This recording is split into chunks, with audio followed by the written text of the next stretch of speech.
కనిపించబోతున్నటువంటి నాగ చైతన్య గారికి all the best చెప్తూ మాట్లాడవలసిందిగా రిక్వెస్ట్ చేస్తున్నాము.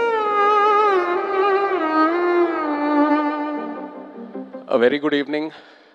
ఇక్కడికి వచ్చిన గెస్ట్స్ అందరికీ, అలాగే లైవ్లో చూసే తెలుగు సినిమా ప్రేక్షకులకు అందరికీ, వ్యూవర్స్ అందరికీ, అక్కినేని అభిమానులందరికీ నమస్కారం. Firstly I'd like to start by thanking Sandeep Reddy Vanga. Sandeep Garu, thank you so much for coming. You are the man of the moment, the man of every moment. And what I feel is that ee Majjikalamlo I have not seen anyone as honest and as original as you. Idi mee cinemale gaadu, I watch a lot of your interviews. And mee interviews chusetappudu ento oka honesty, ento oka transparency kanipistudi. చాలామంది అది ఏదో viral చేయడానికి, hype create చేయడానికి అంటారు, but that is pure honesty. Thank you so much for being your Sandeep garu. Thank you. And Thandel cinema విషయంకి వస్తే, firstly Aravind గారికి thank you చెప్పాలి. సినిమా అయిపోయేసరికి లాస్ట్ 2-3 monthsలో నాకు ఒక కొత్త భయం స్టార్ట్ అయింది. అంటే నేను నెక్స్ట్ సినిమా ఎలా సక్సెస్ఫుల్గా ఫినిష్ చేస్తానని. అరవింద్ గారు లేకుండా, వాసు లేకుండా, ఈ టీం అందరు లేకుండా, వాళ్ళంతా ఇన్వాల్వ్ అవుతారు ఒక సినిమాలో, అంత కాంట్రిబ్యూట్ చేస్తారు. ఒక యాక్టర్కి ఒక లిస్ట్ ఉంటుంది, ఎంతోమంది డైరెక్టర్లు ఉంటారు. సరే పలానా డైరెక్టర్లతో పనిచేస్తే మన కెరియర్కి డెఫినెట్లీ బెనిఫిట్ అవుతుందని. కానీ నా లిస్ట్లో ఎప్పుడు గీతా ఆర్ట్స్ అనే పేరు ఎప్పుడు టాప్లో ఉంటుంది. బికాస్ ఏ యాక్టర్ ఈ బ్యానర్లో పనిచేస్తే తప్పకుండా ఒక మంచి రిజల్ట్తో బయటికి వస్తారు. So thank you so much Arvind గారు. అండ్ వాసు, మన జర్నీ ఎప్పటి నుంచో స్టార్ట్ అయింది. అండ్ ఈ సినిమాలో కూడా ఏదో ఒక రోజు మనం ఈ సినిమా టాపిక్ గురించి మాట్లాడాము. ఒక ఐడియాలా చెప్పారు నాకు ఒక 10 నిమిషాలు. నేను అప్పుడే చెప్పాను మీకు, వాసు ఈ ఐడియా పూర్తిగా ఫామ్ అయిన తర్వాత ప్లీజ్ నా దగ్గర రండి, నాకు ఎంతో ఇంట్రెస్ట్ ఉంది ఈ టాపిక్ మీద. అండ్ మీరు వచ్చారు. So thank you so much. అదే కాకుండా నేను రియల్ లైఫ్ ఈ తండేల్ రాజు క్యారెక్టర్కి నాకు చాలా పెద్ద గ్యాప్ ఉంటుంది. ఆ ట్రాన్స్ఫర్మేషన్కి మీరు టైం ఇచ్చారు. చందు, నన్ను నమ్మావు, నేను చేస్తానని చెప్పాను, నువ్వు నన్ను నమ్మావు, ఆ టైం ఇచ్చారు, ఎంతో పేషెంట్గా నాతో ట్రావెల్ అయ్యారు. నేను చందు ఇది 3వ సినిమాకి నన్ను ఎంతో బాగా ప్రజెంట్ చేసి, ఇన్ఫ్యాక్ట్ నాకంటే ఎక్కువ తనే ఆలోచిస్తాడు నా గురించి. కొన్నిసార్లు చాలా సెల్ఫిష్గా ఆలోచిస్తాడు నా మంచి కోసం. I'm so grateful to have you Chandu. You are a friend, you are a winner ప్రతి ఈవెంట్లో వచ్చిన గెస్ట్స్ అయినా టెక్నీషియన్స్ అయినా అందరూ ఒకటే అంటున్నారు, మేము పల్లవితో కలిసి పని చేయాలి, లేకపోతే మేము పల్లవి ఫ్యాన్స్, లేకపోతే మేము పల్లవితో పని చేయాలనుకున్నాము కానీ ఆపర్చునిటీ మిస్ అయిందని. ఈ మధ్యకాలంలో ఒక ఆర్టిస్ట్కి ఇంత యునానిమస్ అయిన పాజిటివ్ అవుట్లుక్ నేను ఇప్పటివరకు చూడలేదు, నాకు తెలిసి ఫ్యూచర్లో కూడా చూడను. You deserve every bit of it Pallavi. And I wish you all the best. Thank you for being who you are. Thank you so much. And the true rock star of this film చెప్పాలి మన DSP గారు. నిజంగా ఒక love స్టోరీకి audio ఎంత ఇంపార్టెంటో మీ అందరికి తెలుసు. అలాంటిది ఈ సినిమాకి బుజ్జితల్లి అనే పాట ఫస్ట్ రిలీజ్ అయినప్పుడు కంప్లీట్గా సినిమా కలరే మార్చేసింది, ఆడియన్స్లోకి బాగా దగ్గరగా తీసుకెళ్ళింది. మీరు చూసారు ఎన్నో రీల్స్, ఎంతమంది పిల్లలు డాన్స్లు వేయటం, పాటలు పాడటం, so many performances on Bujjithalli. You took this film close to the hearts way before the release. Thank you so much Devi. You're the true rock star. అదే కాదు, నమో నమ శివాయ పాట జరిగేటప్పుడు దేవి మా రిహర్సల్స్కి వచ్చి ఆయన విజన్ ఏంటి, ఆయన ఎనర్జీ ఇచ్చి మాకు ఎంతో ఎంకరేజ్ చేశారు. Thank you Devi. అలాగే శ్యామ్ గారు, our DOP, thank you Shyam sir. Was really looking forward to work with you and I'm so happy it happened.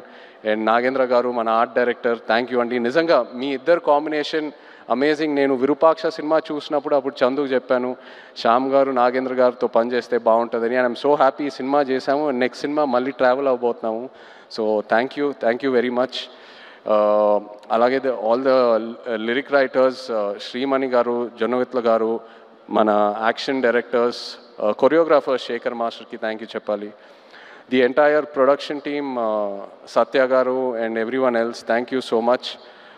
మన PROs Vamsi, Sekhar, Anurag. And direction department చాలా సపోర్ట్ చేశారు నన్ను ఈ సినిమాలో. కిరణ్, యోగి అండ్ పట్నాయక్ స్లాంగ్ విషయంలో ఒక శ్రీకాకుళం యాస ఉంటుంది ఈ సినిమాలో. అది that was a very very challenging portion. So ఈ విషయంలో చాలా సపోర్ట్ చేశారు. Thank you. అలాగే భాను గారు, రియాజ్ ఈ కథ తీసుకొచ్చినందుకు along with Karthik. So thank you all so much. But ఇప్పుడు ద హీరోస్ ఆఫ్ తండేల్ నేను స్టేజ్ మీద పిలుద్దాం అనుకుంటున్నాను. శ్రీకాకుళం నుంచి, మచ్చిలేశం నుంచి వచ్చిన మత్స్యకారులందరినీ కొంచెం వేదిక మీద రావాలని కోరుకుంటున్నాను.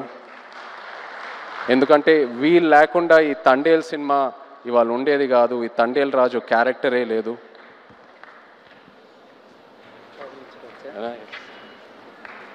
హలో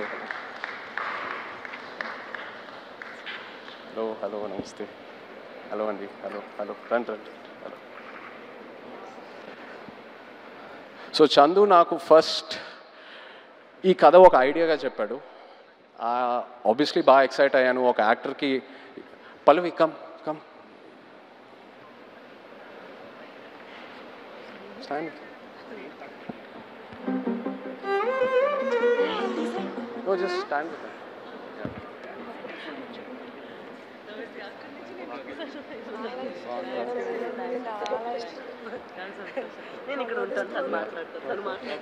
సో చందు నాకు ఈ కథ జస్ట్ ఒక ఐడియాగా చెప్పాడు, ఒక డాక్యుమెంటరీ స్టైల్లో ఒక 10 నిమిషాలు. ఆబ్వియస్లీ కథకి ఎక్సైట్ అయ్యాను. చేద్దాం చందు ఖచ్చితంగా. సో ఆ తర్వాత నన్ను మచ్చిలేశంకి తీసుకెళ్ళాడు. అక్కడ వీళ్ళందరినీ కలిశాను. వీళ్ళు ఎలా ఉంటారు, వీళ్ళ లైఫ్ ఏంటి, వాళ్ళ ఎక్స్పీరియన్సెస్ ఏంటి, వాళ్ళు ఫేస్ చేసిన ఛాలెంజెస్ ఏంటి, అక్కడ మట్టి వాసన ఏంటి, వాళ్ళు తినే తిండి ఏంటి, అన్నీ తెలుసుకొని అప్పుడు నాకు ఈ తండేల్ రాజు కథకి ఒక క్లారిటీ దొరికింది, ఒక ఐడియా వచ్చింది. వీళ్ళేంటంటే ఒక 8-9 నెలలు సముద్రంలోకి వెళ్తారు.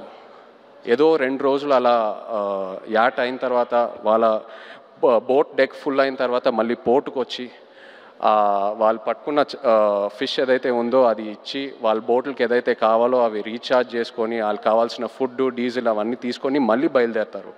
కానీ ఒకసారి సముద్రంలో ఉన్నప్పుడు వాళ్ళకి ఒంట్లో బాగున్నా బాగాలేకపోయినా, ఎలా ఉన్నా, ఒంటరిగా ఉన్నా లేనా, అసలు ఎలాంటి సెల్ ఫోన్ కమ్యూనికేషన్ ఉండదు, ఇంట్లో వాళ్ళు ఎలా ఉన్నారు, వాళ్ళ ఫ్యామిలీస్ ఎలా ఉన్నారు, ఆ బోట్ మీద ఏదైనా ఎమర్జెన్సీ వచ్చినా కూడా సరే వాళ్ళు సముద్రంలోనే ఉండి ఆ యాట పూర్తయ్యాకే మళ్ళీ తిరిగి వస్తారు.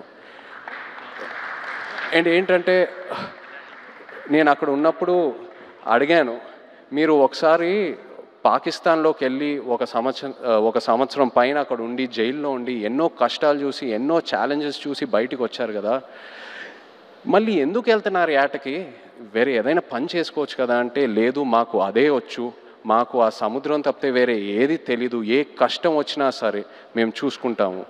అండ్ ఇది నాకు డైరెక్ట్గానే కాదు, ఆడవాళ్ళ ముందు చెప్పారు. అండ్ వాళ్ళ మొహంలో ఒక భయం కనిపించింది, కానీ ఆ భయం వెనకాల ఎంతో ఒక ఫియర్లెస్ అనే ఒక క్వాలిటీ కనిపించింది. For me this is the true ultimate human emotion. అంటే ఆల్మోస్ట్ ఒక స్పిరిచువాలిటీ, ఒక తపస్లా అనొచ్చు. So these are my real life heroes. వీళ్ళ లేకుండా ఈ తండేల్ సినిమా ఉండేదే కాదు. Thank you so much.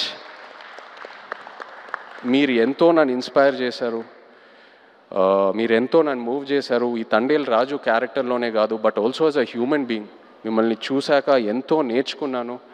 And ఎంతోమంది అంటూ ఉంటారు ఒక 1.5-2 years ఈ సినిమాలో ట్రావెల్ అవుతూనే ఉన్నానని. బట్ ఇంకో 10 సంవత్సరాలు కూడా వీళ్ళ నుంచి నేను నేర్చుకునే స్టోరీస్, వీళ్ళ నుంచి నేను ఏదైతే ఇన్స్పైర్ అయ్యానో చెప్పాలనుకుంటే చెప్తానే ఉంటాను ఇంకో 10 years కూడా. Thank you so much. ఏదో కొంచెం ట్రై చేసాం తండేల్ సినిమాలో మీ కథలన్నీ బయటికి జనాల్లోకి వెళ్ళాలని, ఇన్స్పైర్ చేద్దామని.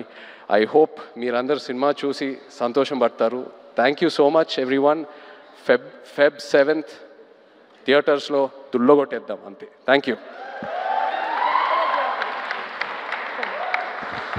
అన్న విత్ యువర్ పర్మిషన్ ఒక మాట చెప్పి ముగిస్తే బాగుంటుంది అనిపిస్తుంది. రాసి పెట్టుకోండి, అక్కినేని లెక్కలు మారబోతున్నాయి. Thank you writer Karthik. And yes, Srikakulam నుంచి వచ్చినటువంటి ఫిషర్మ్యాన్ అందరూ కూడా వాళ్ళ ఫ్యామిలీస్తో పాటు ఈరోజు స్టేజ్ మీద ఉన్నారు. Thank you very much. Me